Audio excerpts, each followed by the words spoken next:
Good afternoon student. हम लोग आज हिंदी का क्लास 12 का फर्स्ट चैप्टर पढ़ रहे थे हम लोग बातचीत। उसी का आज हम लोग पहला दिन आप लोग को बताया गया था लेखक के परिचय के बारे में, दूसरा दिन ऑब्जेक्टिव कराया गया था। आज आपको एक कहानी के बारे में संक्षेप सारांश क्या है उसके बारे में समझाया जाएगा। ये तो हम लोग बातचीत की कहानी को चढ़ते हैं। बातचीत हम लोग पढ़ रहे थे। बातचीत में हम लोग कहानी के बारे में सबसे पहले आप लोग जान चुके होंगे। बातचीत कहानियाँ लेखक के बारे में आप लोग को बता दिया गया था कि बातचीत में सबसे पहले आप लोगों को क्या बताया गया था लेखक के बारे में।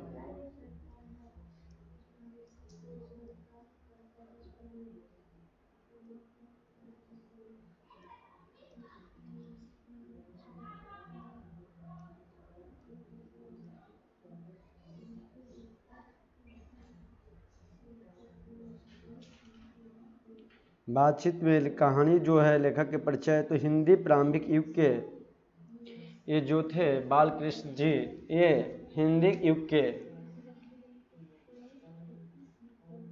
युग के प्रारंभिक हिंदी युग जो होते हैं आपके प्रारंभिक युग हुए थे, वहाँ से इनका संबंध है। कहने का मतलब हिंदी प्रारंभिक युग के प्रमुख पत्रकार थे, एक पत्रकार भी थे, निबंधकार भी थे।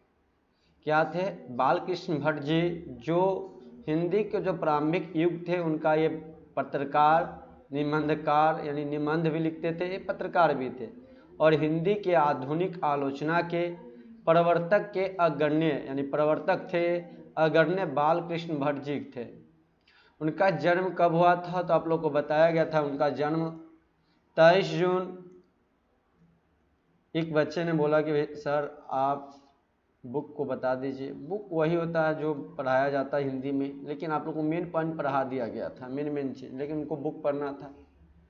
चलिए तो बुक पढ़ना था तो हम बुक पे ही चर्चा करेंगे हम लोग आज। इनका जन्म बालकृष्ण भट्ट जी का जन्म कब हुआ था? 23 जून 1884 ईस्वी को हुआ था।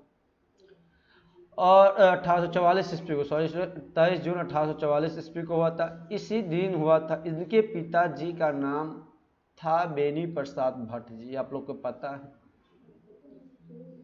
बेनी प्रसाद भट्ट जी एक व्यापारी थे। बेनी प्रसाद भट्ट जी क्या थे? एक व्यापारी थे।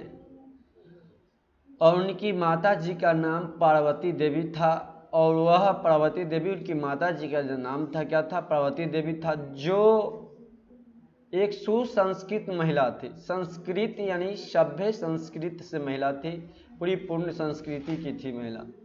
इन्होंने बालकृष्ण भट्ट को मन में अध्ययन की रुचि जगाई थी। उनकी माता जी ने ही बालकृष्ण भट्ट जी के मन में अध्ययन की रुचि जगाया। तो ये क्वेश्चन पूछा जाता है कि बालकृष्ण भट्ट जी के मन में किसने अध्ययन का रुचि जगाई थी?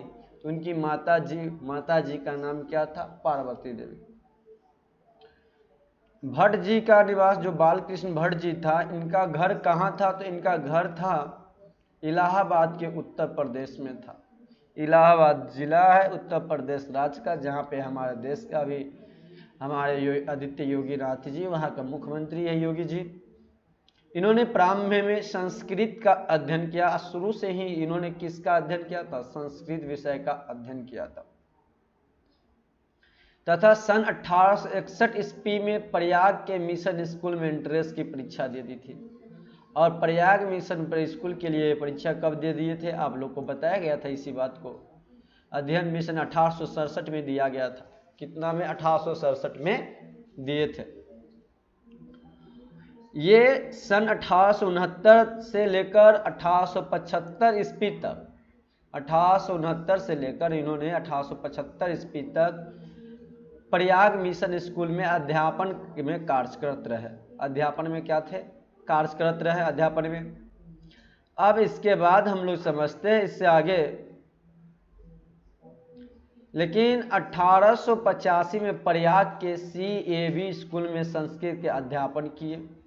और सन 1888 में प्रयाग की कायस्थ ये भी बात आप लोग को पढ़ाया गया था कि कायस्थ पाठशाला 1888 ईस्वी में प्रयाग की कायस्थ की पाठशाला इंटर की परीक्षा कॉलेज शिक्षक की नौकरी की थी, लेकिन नियुक्ति इनकी व्यवहार की वजह से छोड़ देना पड़ा। इनकी स्वभाव के कारण, व्यवहार के कारण इनको नौकरी को त्याग देना पड़ा, छोड़नी पड़ी। फिर ये लेखन कार्य में उसके बाद हमेशा किस कार्य में लग गए? लेखन कार्य में अपना लिखने का कार्य शुरू किया हमेशा। और पिताजी, जब इनकी मृत्यु है पिताजी का, जब इनका पिताजी मर जाते हैं, स्वर्ग सिधार जाते हैं, भगवान के पास चले जाते हैं, तो उसके बाद इन्होंने बहुत सारा इनका विषम परिस्थितियों का सामना करना पड़ता है। किसी का पिताजी चले जाते तो विषम परिस्थिति का सामना करना पड़ता है, इन्हें भी करना पड़ा विषम परिस्थितियों का सामना। इन्होंने भारतीय दून हरिश्चंद्र से प्रेरणा, हरिश्चंद्र से ये बहुत ज़्यादा प्रेरणा लिए और उनसे प्रेरणा लेकर सन 1867 ईस्वी में एक किताब लिख देते हैं। एक हिंदी प्रदीप नामक मानसिक पत्र निकाला जाता है। पूछा जाता है ऑब्जेक्टिव में क्वेश्चंस आप लोगों का, ये भी पढ़ाया गया है आप लोगों का। तो हिंदी कौन सा पत्र? तो हम लोग समझ सकते हैं हिंदी मानसिक पत्र। कौन सा? हिंदी प्रदीप नामक मानसिक पत्रिका, हिंदी प्रदीप नामक मानसिक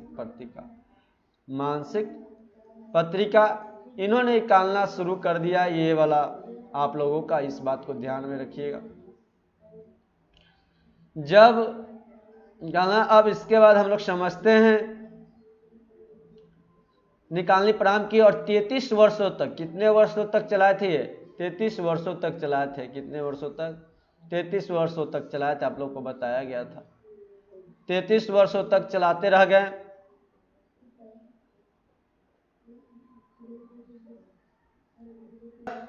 तैतीस वर्षों तक चलाते रहेंगे, इस बात को ध्यान रखिए आप लोग तक। कौन सा पत्रिका? हिंदी प्रदीप नामक। तो शुरू कर दिए। अब हिंदी पत्रिका निकालना पड़ा। इसे 33 वर्षों तक निकालते रहे। इन्हें घोर आर्थिक संकट यानी पैसा के भी बहुत ज़्यादा दिक्कत आया। अर्थव्यवस्था इनकी जो घर की थी, आर्थिक स्थिति बहुत खराब हो गई। आर्थिक संकटों से बहुत ज़्यादा जूझते रहे। हिम्मत से काम लिया, लेकिन तभी भी उन्होंने बहुत सारे हिम्मत से काम लिए। और साहित्य के बालकृष्ण भट्ट जी का निधन कब हो जाता है? 20 जुलाई 1914 के दिन हुआ, ठीक ना। जो कि हिंदी साहित्य के लिए एक अपूर्णीय क्षति थी। जिस दिन इनका मृत्यु हुआ उस दिन के लिए हिंदी साहित्य के लिए बहुत ही दुखद की चर्चा थी, दुखद की बात थी कि बालकृष्ण भट्ट जी अब नहीं रहे इस दुनिया में। कब मर गए? तो कब इस दुनिया में नहीं रहे बालकृष्ण भट्ट जी? तो 20 जुलाई 1914 के। अब समझते रचनाएं इनका। तो रचनाएं बालकृष्ण भट्ट की प्रमुख रचना निम्नलिखित उपन्यास लिखे, रहस्य। तो देखिए कौन कौन सा लिखे थे उपन्यास के बारे में हम लोग पहले चर्चा करते हैं। आपके एक एक बात को पढ़ा दिया जाएगा, बहुत अच्छे तरह से पढ़ाया जाएगा, इस बात को ध्यान रखिएगा।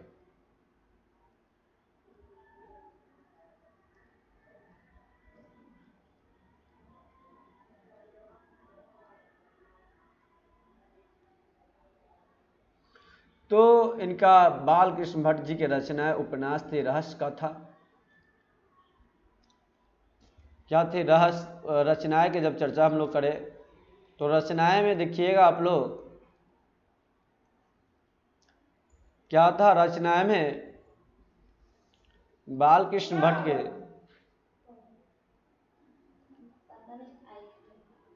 उपन्यास। तो उपन्यास में कौन कौन सा था? पहला आपका था रहस्य,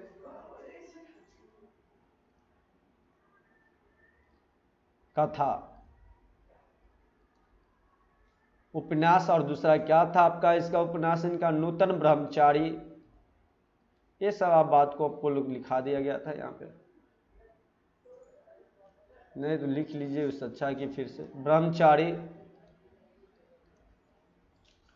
उसके बाद इनका उपन्यास था एक और गुप्त बैरी। ये सारा एग्जाम में आप लोग से पूछा जाएगा क्वेश्चन, इस बात को ध्यान में रखिएगा। इनका उपन्यास था एक 100 अजान एक सुजान, 100 अजान एक सुजान। रसताल इनका ही एक उपन्यास था रसताल, और रसताल यात्रा इनका ही उपन्यास है। उसके बाद उचित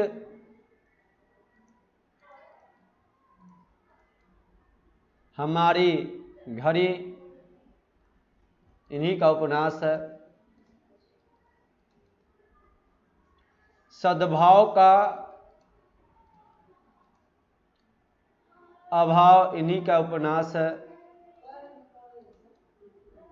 ये तो इनका उपन्यास की चर्चा किया जा रहा था। इनका नाटक कौन कौन सा है ये देखिएगा। इनका नाटक था पद्मावती, पद्मावती नाटक था।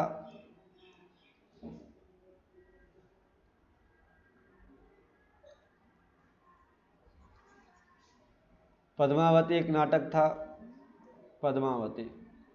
ये सब पूछा जाएगा आपके एग्जाम में, पूछा जा सकता है कि इनमें से कौन सा नाटक इनका है या नहीं था। तो जब तक आप याद नहीं कीजिएगा, जब तक नहीं कुछ होने वाला है, इस बात को ध्यान रखिएगा। मेहनत कीजिएगा तभी अच्छे मार्क्स आएंगे। कीर्ता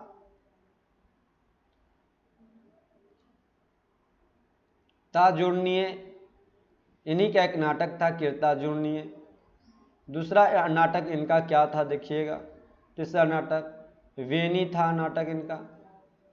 चौथा नाटक इनका का नाम देखिएगा सहन्नार था। वेनी सहन्नार एक ही था, वेनी सहन्नार। और इसके बाद इनका नाटक का नाम एक था शिशुपाल, शिशुपाल। एक नाटक था इनका पूरा नाम था नाटक का वध। शिशुपाल एक ही होगा, शिशुपाल वध। अब इसके बाद देखिएगा नल दमयंती, इन्हीं का नाटक था दमयंती।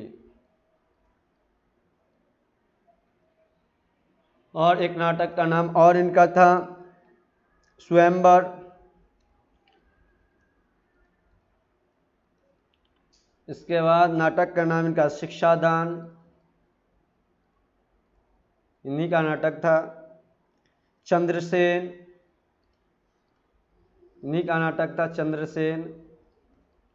तो ये सब नाटक था इनका। सीता वनवास, इन्हीं का नाटक था सीता वनवास।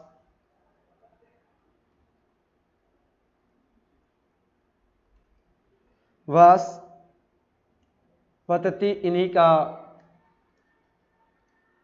का नाटक था। मैं पंचम, मेघानंद, ये सब इनका नाटक था। मेघानंद नाद।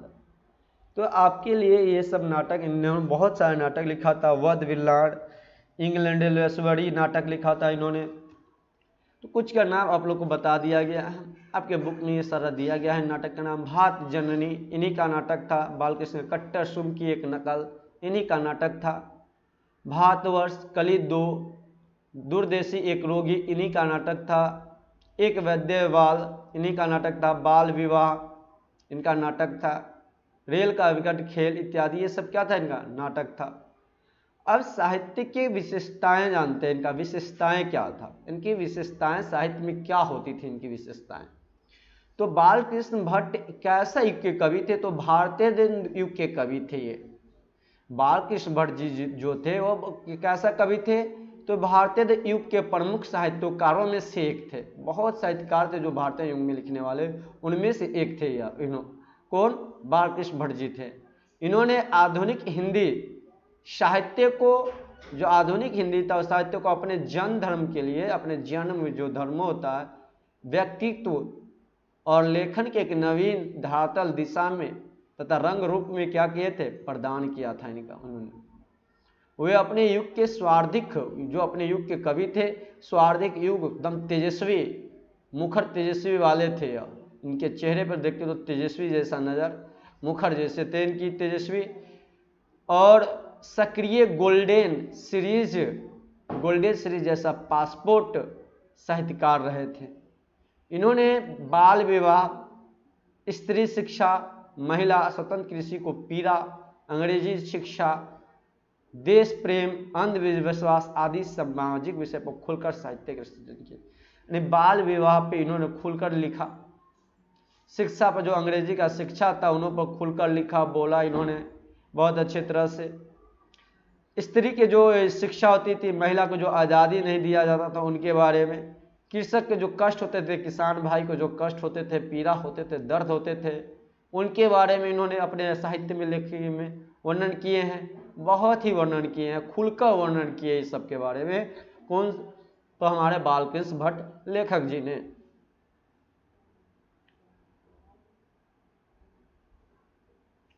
अब समझिए, इस बात को आप लोग समझिएगा। बातचीत की हम एक आपको देखिए, कहानी बहुत लंबा है, पढ़ रहिएगा तो बोर हो जाएगा। हम आपके लिए क्या लेके आए हैं, बीच में जो जो इम्पोर्टेंट बात को इकट्ठा करके एक जलाए हैं, आपको 10-20 मिनट में समझा दिया जाएगा। उससे आपको पूरा चैप्टर क्लियर आसानी से समझ आ जाएगा, दिमाग में छप जाएगा हमेशा की। यदि बुक से पढ़ाते एक एक शब्द को तो और ज़्यादा समय लगता, बोरिंग फील होता।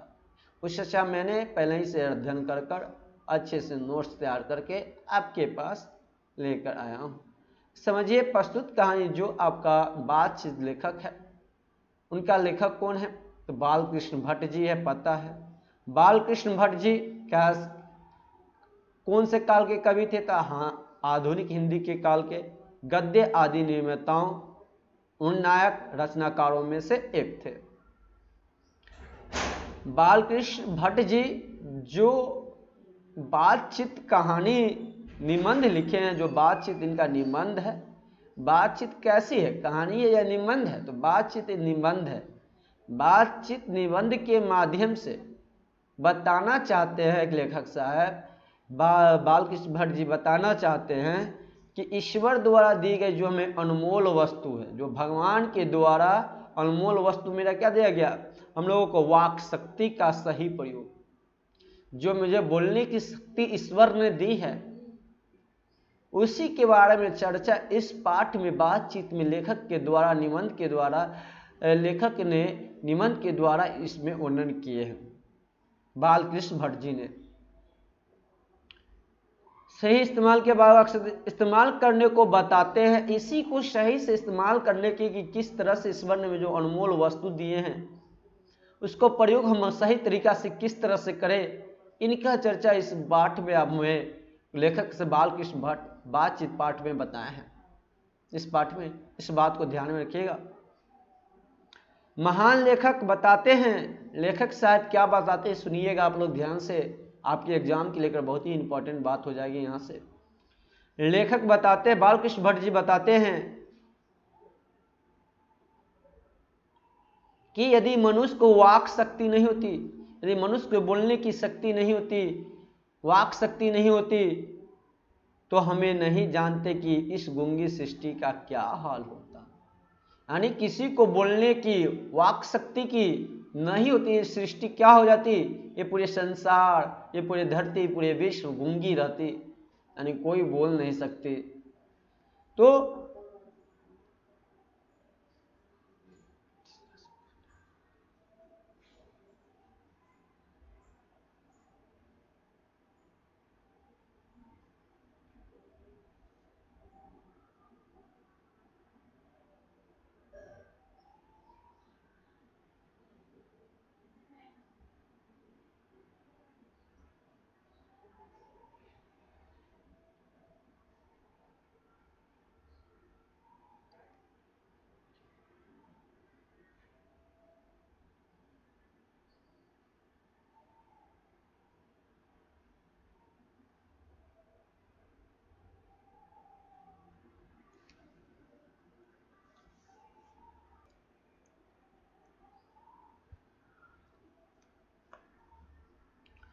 तो ये संसार में यदि वाक शक्ति नहीं हो तो हम क्या कर सकते, नहीं सुन सकते। संसार क्या होती, गूंगी होती। सब लोग मान लेते, सब लोग क्या कर लेते, सब लोग मानो लुज पुंज अवस्था में एक कोने में बैठा दिए गए होते। हम लोग मान लेते कि सब लोग क्या होते हैं, एक कोने में लुंज पुंज की अवस्था में कहीं पर बैठे हुए रहते कोने में। लेखक बातचीत के विभिन्न तरीके भी बताते हैं, लेखक बातचीत के बहुत अलग अलग तरीके भी क्या करते हैं, बताते हैं। यथाग्रहुल बातचीत, लेखक बहुत सारे बात को बताने को करते, किस तरह से हमें बात करना चाहिए, नहीं करना चाहिए, सारा चीज को बताते हैं। तो देखिए आपको वही चीज यहां पर बताया जाएगा जो आपकी एग्जाम से रिलेटेड होगा, एग्जाम में जो पूछा जाएगा। फालतू चीज एक भी नहीं पढ़ाया जाएगा, क्योंकि आपका इतना ना हो जाएगा धीरे धीरे भारी। इसलिए हम आपके लिए इंपॉर्टेंट बात को ही छट कर लाए हैं। और ज़्यादा डीप में पढ़ना है तो खुद बुक पढ़िएगा तो पता चल जाएगा, नहीं तो आपको पूरा जो इम्पोर्टेंट बात है उसी को आपको बताया जा रहा है। इस बात को ध्यान में रखिए। तो लेखक ने बातचीत के विभिन्न तरीके भी बतलाते हैं, बहुत सारे तरीके बताते हैं किस तरह से हमें बात करना चाहिए, क्या नहीं करना चाहिए। यथाग्रहुल बातचीत के मन रमाने का ढंग है। अग्रहुल बातचीत का रमाने का ढंग क्या होना चाहिए, वे यह भी बताते हैं जहां आदमी अपनी जिंदगी, ये भी लेखक बताते हैं। बालकृष्ण भट्ट जी कहते हैं, बालकृष्ण भट्ट जी क्या कहते हैं कि अपनी मज़ेदार बनाने के लिए, ज़िंदगी को अपने मज़ेदार बनाने के लिए, अपनी ज़िंदगी को खूबसूरत बनाने के लिए, अच्छे बनाने के लिए खाने पीने चलने फिरने आदि की ज़रूरत है। यदि हमें अपनी ज़िंदगी को बहुत अच्छे ढंग से बनाना है तो हमें खाने पीने चलने फिरने कूदने सभी की ज़रूरत होगी, ज़रूरत है। क्या बोल रही कि धूप लग रहा है, अभी हम नहीं जाएंगे।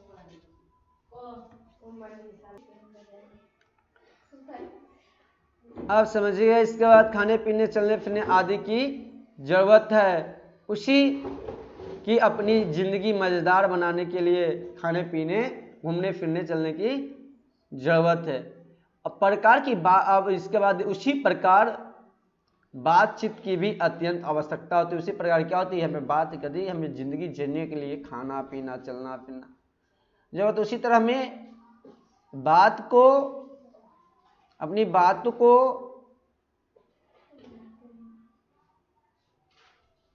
उसी प्रकार बातचीत की भी अत्यंत आवश्यकता होती है। हमारे मन में जो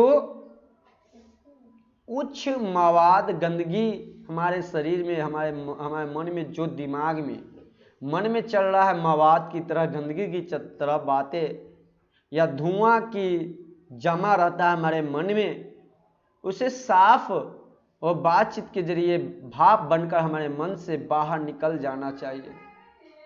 हमारे ज़िंदगी में जो गंदगी घुसा रहता है, हमारे मन में जो घुसा रहता है, धूल भाप ये सब, उसे बातचीत के माध्यम से क्या होना चाहिए, हमें बाहर निकल जाना चाहिए सारे बात को। इस बात को ध्यान रखना चाहिए। बनकर भाप किस रूप में निकल जाना चाहिए, भाप बनकर बातचीत के माध्यम से बाहर निकल जाना चाहिए। निकल पड़ता है किससे, हमारे मन से बाहर निकल पाता है, इस बात को ध्यान रखिएगा। इससे हमारा चित्त हल्का, और क्या हम इससे हमारा चित्त मन क्या होगा, हल्का होगा, स्वच्छ होगा और परम आनंद मिलेगा, बहुत खुशी मिलेगी, परम आनंद मिलेगा, लगेगा कि हम क्या हैं, खुश है बहुत परम आनंद मिलेगा। आनंद में आप बहुत मगन हो जाइएगा, इतना मगन हो जाते हैं, अपने आनंद में स्वच्छ होंगे और परम आनंद में पूरे मगन हो जाएंगे, पूरी खुशी के साथ जिएंगे। हमारे जीवन में बातचीत का एक खास ही मजा है। यदि हम किसी से बातचीत कर रहे हैं, उसका मजा ही कुछ और रहता है, बहुत ही खास होता है, खास तरह का मजा होता है बातचीत करने में। यही नहीं भट्ट जी कहते हैं, बालकृष्ण भट्ट जी, और कुछ कहते हैं, सुनिएगा, बतलाते हैं भट्ट जी, बालकृष्ण भट्ट जी कहते हैं कि जब तक मनुष्य बोलता नहीं तब तक उसका गुण दोष प्रकट नहीं होता। जब तक आप बोलिएगा नहीं, जब तक आपके बारे में कैसा पता चलेगा कि आप गुण है आपके में, कि आप में क्वालिटी है या डिसक्वालिटी वाला आदमी है, या क्वालिटी है ही नहीं आप में, अवगुण है। यानी आप में गुण है कि अवगुण है, या दोष है या नहीं, आप बोलने, आपके बोलने पर, आपकी बोलने की भाषा पर ही पता चलेगा आप कैसा व्यक्ति है। अच्छी तरीका से बात कीजिएगा, अच्छे भाषा शैली का प्रयोग कीजिएगा तो अच्छे गुण वाले, गलत शब्द की बात कीजिएगा प्रयोग तो कहेंगे गलत आदमी है, ढंग से नहीं बोल सकता, नहीं कर सकता। तो आपकी बोलने की जो शैली होती है उसी पे पता चलता है कि आपकी कैसे गुण वाला व्यक्ति है, मनुष्य प्रकट होता है। यदि बोलने की शक्ति नहीं होती तो क्या किसी के बारे में हम पता कर सकते हैं? यदि ईश्वर हमने जो ये प्रकृति वाक शक्ति के रूप में दी है, बोलने की शक्ति यदि ना दी हुई थी तो क्या पता चल पाता किसी मनुष्य का गुण है या उसके में अवगुण है कि क्या है, कोने में गुण बैठे हुए रहते, पता भी नहीं चलता। महान विद्वान ने एक बहुत बड़ा विद्वान है, उनका नाम है वेन जॉनसन। वेन जॉनसन बहुत बड़ा विद्वान है। वेन जॉनसन, बात को ध्यान से सुनिएगा, बहुत बड़ा विद्वान है, उनका क्या नाम है? वेन जॉनसन ने कहा है कि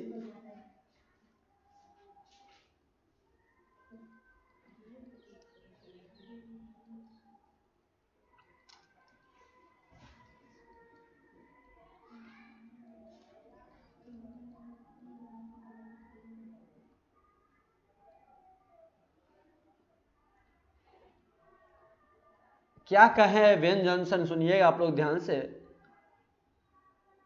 वेन जॉनसन ने कहा है कि बोलने से मनुष्य का, जो यदि आप बोलिएगा, वेन जॉनसन बहुत बड़ा विद्वान है, उन्होंने कहा बोलने से मनुष्य का के रूप का सही साक्षात्कार का हो पाता है।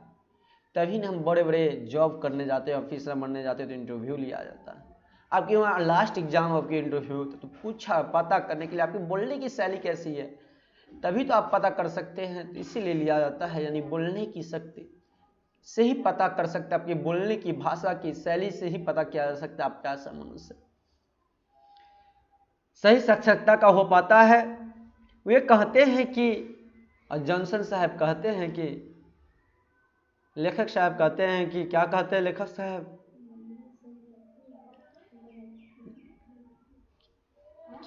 2-3 बात कहते हैं कि 4 से अधिक ही की बातचीत केवल राम रवाला कहलाएगी। 4 से अधिक बातचीत करिएगा तो क्या कहलाएगा? राम रवाला कहलाएगी।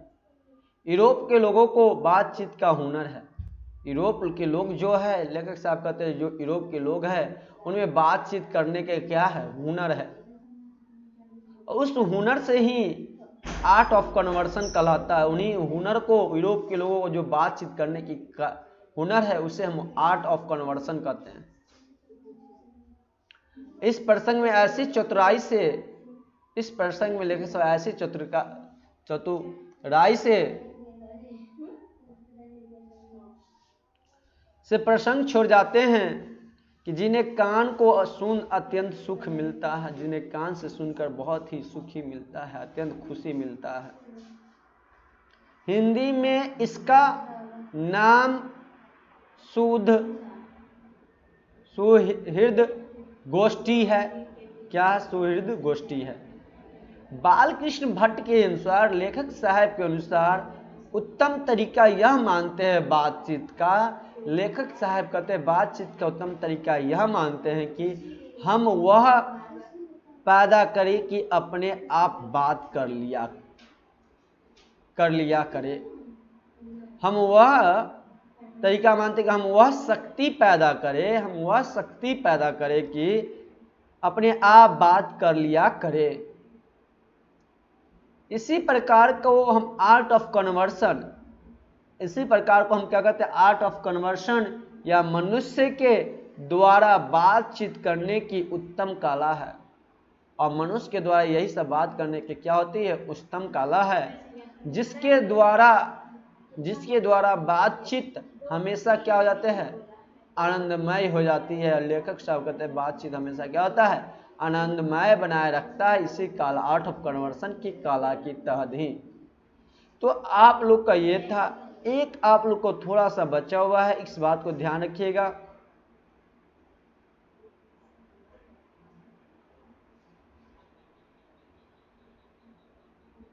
इनकी प्रहंसन क्या थी? तो इनकी जैसा काम वैसा परिणाम, इनकी एक प्रहंसन थी। नए रोशनी का विषय ये प्रहंसन था बालकृष्ण भट्ट का। आचार विडम्बना ये सब क्या था? निबंध लगभग इन्होंने 1000 लिखे थे। जो बालकृष्ण भट्ट जी थे, निबंध कितना? 1000 लिखे थे लगभग। निबंध को जो हिंदी साहित्य की अनमोल धरोहर है, हिंदी जो है अनमोल साहित्य क्या है? धरोहर है। भट्ट निबंध माला के नाम से 2 खंड में प्रकाशित एक संग्रह है। इसके अतिरिक्त उन्होंने 1881 ईस्वी में की गए वेद की युक्तिपूर्ण समीक्षा की थी तथा सन 1886 में लाला श्रीनिवास दास के संयोक्ता से स्वयंवर की आलोचना की थी। आप लोगों को इतना पढ़ा दिया गया है, इसके बाद भी आप लोगों को समझ आ गया तो कमेंट कीजिएगा, नहीं समझ आया तो हम आपको पूरा और फिर से अच्छे ढंग से समझ तो आ गया होगा पूरी तरह से, बोलिएगा तो बुक भी पढ़ा देंगे। लेकिन बुक पढ़ाने से कोई है थोड़ा मोड़ा फायदा है, लेकिन ज़्यादा नहीं है। फायदा तो है, किसी चीज़ का हानि नहीं होता पढ़ने से। तो हम लोग अब कल क्वेश्चन आंसर करने की कोशिश करेंगे। आप लोग तैयार होंगे तो कल क्वेश्चन आंसर कराया जाएगा। आप लोग बोलिएगा कमेंट करके क्वेश्चन आंसर कराना है या नहीं कराना है। कैसा लगा वीडियो आप लोग कमेंट करके जरूर बताइएगा। आपको नोट्स चाहिए आप लोगों को किसी भी व्यक्ति को तो आप लोग मैसेज कर सकते हैं मेरे नंबर पर 8210144862 पर मैसेज लिखिएगा, नोट्स चाहिए क्लास 12 का। आप लोगों को ग्रुप में ज्वाइन कर दिया जाएगा। यदि कोई नए बच्चे देख रहे हैं तो चैनल को जरूर सब्सक्राइब करें और शेयर करें दोस्तों के पास। और जो पुराने बच्चे देख रहे हैं वो लोग लाइक एंड कमेंट जरूर करें, नए बच्चे भी लाइक एंड कमेंट करें। आज हम लोग इतना ही, फिर कल मिलते हैं हम लोग इसी क्लास हिंदी क्लास के साथ इसी समय।